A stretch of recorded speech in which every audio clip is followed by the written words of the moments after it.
The charges against you were ridiculous. I mean, you had an accident where you left your legally owned firearm in your glove compartment. You were a legal firearm owner, and it was also part of your job as a security guard. They were trying to charge you with a felony, and now you're clear. How does that feel, knowing that this weight now is off your shoulders and they're not going to erroneously classify you as a felon?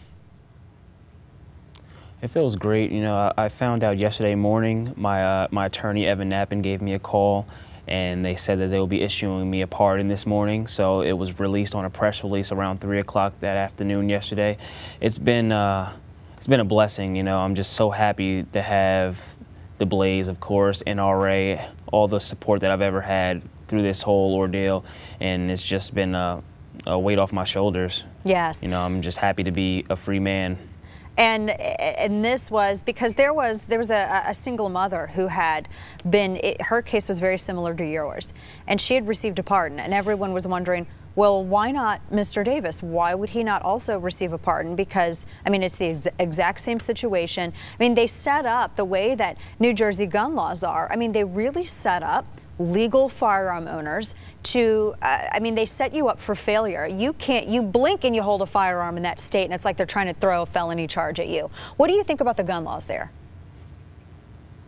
I think the gun laws in the state of New Jersey are pretty tough. You know, it's really draconian the way they treat legally owned firearm owners in the state of New Jersey, because you can fall victim to the same charges that a criminal would fall victim to. You know, they fall under the Graves Act offense, which is a mandatory jail sentence. Now it's 5 years mandatory prison term. You know, and that's a felony conviction. You lose all your rights, you lose everything, and it's just not fair.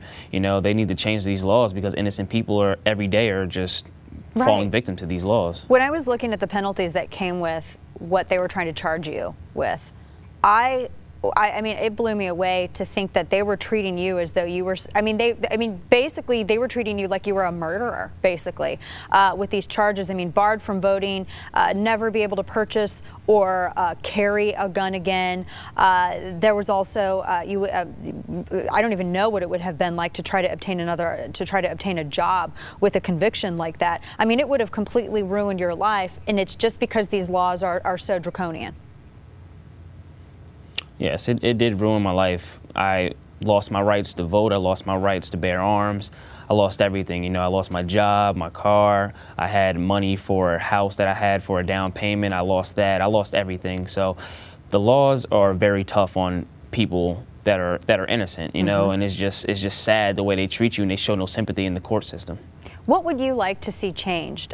Because your case, I mean, this catapulted you obviously to a national stage, and a lot of people looked at your story and they thought, oh my gosh, here is just, you know, a young man who's working hard and he's caught up in these ridiculous laws. And I think for the first time, from a lot of people that I know, your case really got people to thinking differently about how heavy-handed state and local governments can be with situations like this. There was the story of the woman in New Jersey who was trying to obtain a firearm permit, and because she had someone coming after her, and she ended up being killed because she was caught up in this waiting cycle.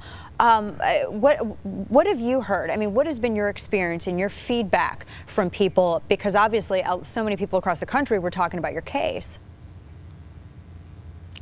Well, I believe I like to see this change, because, you know, we are under one nation, under God, and it's 50 states, and 50 states should honor the constitutional right to bear arms. You know, it shouldn't be a hassle if you're in Pennsylvania and you come into New Jersey and you could become a convicted felon. You know, if our driver's license are honored in all 50 states, why aren't our Second Amendment for our constitutional rights?